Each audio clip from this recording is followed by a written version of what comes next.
Murder in the morning from the Hidden Killers podcast. It's been almost 3 years now since the incident, the death on the set of the movie Rust. Actor Alec Baldwin now about set to stand trial for involuntary manslaughter. The shooting, of course, resulting in the death of cinematographer Halyna Hutchins and an injured director Joel Souza. Baldwin was rehearsing with a prop gun on October 21st, 2021 at the Bonanza Creek Ranch in Santa Fe County, New Mexico, when the gun went off. So, it was a real gun. It was a prop for the movie, but it was a real functioning weapon. It killed Halyna Hutchins and wounded Souza. Baldwin has consistently maintained that he did not pull the trigger, stating in multiple interviews that the gun misfired.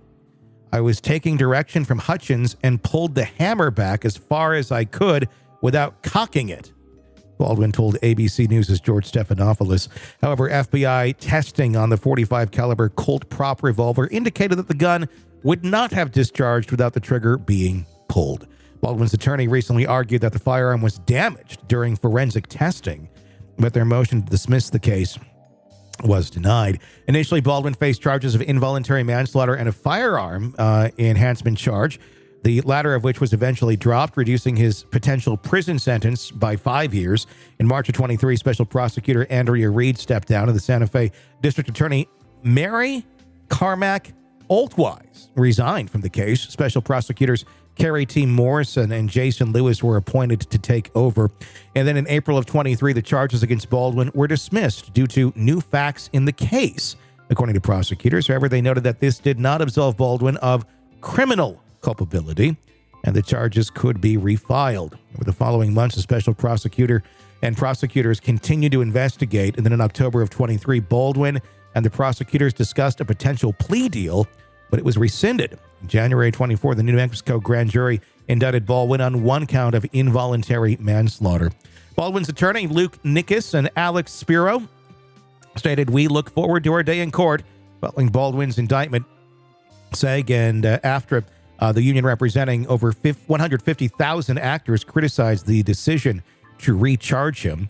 The film's armorer, Hannah Gutierrez-Reed, was charged with involuntary manslaughter and tampering with evidence. She was found guilty in April and is serving an 18-month jail sentence. Gutierrez-Reed asserted her Fifth Amendment right during the pretrial interview in May, and it's unclear if she'll testify at Baldwin's trial. Assistant Director Dave Halls, who pled no contest to a misdemeanor charge of negligent use of a deadly weapon, is expected to testify. Baldwin, of course, has maintained that Halls declared the gun cold, indicating it had no live ammunition, before handing it to him. Prosecutors have accused Baldwin of providing contradictory versions of events, saying, quote, "Every time Mr. Baldwin spoke, a different version of the events emerged," stated a court filing from the special prosecutors this last spring. It's supposed to last about 2 weeks, and we'll be bringing you the courtroom coverage right here, so press subscribe. Do you know what the movie was about? Obviously, it's not going to be made now, but I'm just, curious. It was a space movie. It was about aliens invading. It was set in the far, far future. And no.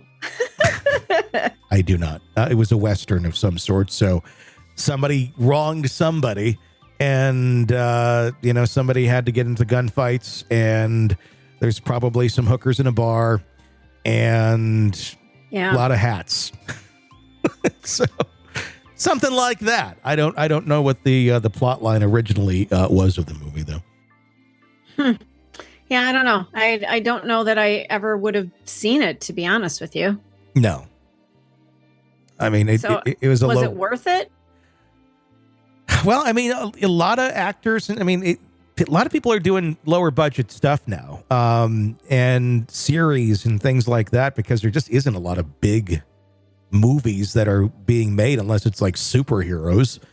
So a lot of things aren't super big on budgets, and this is no different. So, nobody in this, I think, ever went in with any sort of intent to harm anyone. So I don't know if you can really ask if it was worth it. No one's going to say it's worth it, but I think they certainly need to get a better grip or grasp here on obviously where the bullets are coming from, because something failed somewhere, and no one seems to have been able to quite figure out what exactly happened or why it happened. What do you think? Do you think he's guilty? Involuntary manslaughter? No. I mean, did he pull the trigger? Yeah, probably. Did he think the gun was loaded? No. I mean, there's no way he thought there and sat there and like, I'm going to shoot the cinematographer right now and ruin my life and everyone else's. No, I mean, it's a horrible accident is what it was. Now, there was other people that were already leaving the set for safety concerns. Now, there could be some guilt there for running a kind of loose set where things were not being done the way they should have for safety purposes. I think there's certainly some question there, but do I think that he needs to spend jail time for what was a horrible accident? No, I think that's a waste of time, and it doesn't make any sense. You want to look at him more on other charges or something, or whoever was responsible on that set for the safety, which Hannah Gutierrez was. She's serving some time, and I think they opened up some eyes of people in the film industry to some other safety issues that they got to pay a bit more of attention to. But I don't, it doesn't seem like it's going to be just for anyone that Alec Baldwin goes to jail, whether you like him or not. I don't see it making any sense. Yeah, I get that. I absolutely get that. But my other thought is, well, again, why was there a live gun on the set? So maybe that was Hannah's issue. She was the one in charge of the gun. If you're an actor and someone hands you a quote unquote prop, you assume it's not going to kill anybody. Yeah. Right. And then the other question would go, okay, who employed Hannah? Who looked at her resume and who said, yeah, let's give her this job, this rather important job that could go horribly wrong if they're not experienced enough. And she wasn't very experienced. She was the daughter of an armorer. And I get everybody's got to kind of get their place and start somewhere. A low budget movie's probably a appropriate place to get there, but you also need to be properly trained, because it doesn't matter if it's a low budget movie or $100 million movie. If there's live weapons, you need to be properly trained on how to do this. And it seemed like things were a little bit fast and loose on the set. There was drug use going on as well. Not to say that's not uncommon on any fucking set, but right. In reality, yeah, if you're handling the weapons, you probably shouldn't be on coke. You probably shouldn't be, as loosey-goosey as she was on some of the stuff that we witnessed and we saw in her trial. Now, is it Alex Baldwin's fault that he should have gone in there and straightened that up? I don't know.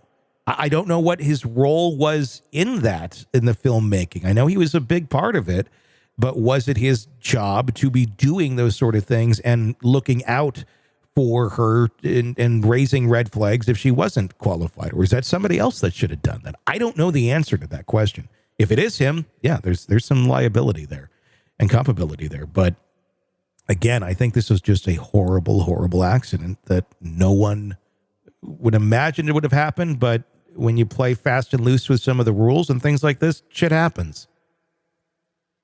That was just a huge fucking mistake to make, though. I mean, I can't imagine, a community play. We should ask Carol about this. Do you ever have live guns that you load ammo into? The answer is no. Yeah. I mean, the answer is just no. It should always be no. Either you have a prop gun that doesn't have anything and you have a sound effect of a real shot, somewhere else or put in afterwards, or you have a real gun and there's no ammo anywhere nearby. Well, blanks are, if you're using them correctly, it's fine. You just have to make sure that that's what you're using. I mean, but these people didn't do that. That's the problem.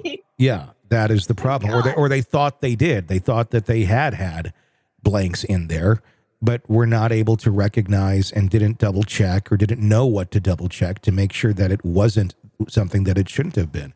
I think it was one of those cases where, okay, the blanks arrived today. Let's use them. Nobody checked to make sure they're blanks. They threw them in the thing, and this is what happened. And I don't know. I know he claims he didn't pull the trigger. You're doing a shot where you're pulling the hammer back. So is there a way that the thing could fire? Yeah, I think it's a very good possibility it could fire without you meaning to fire the weapon.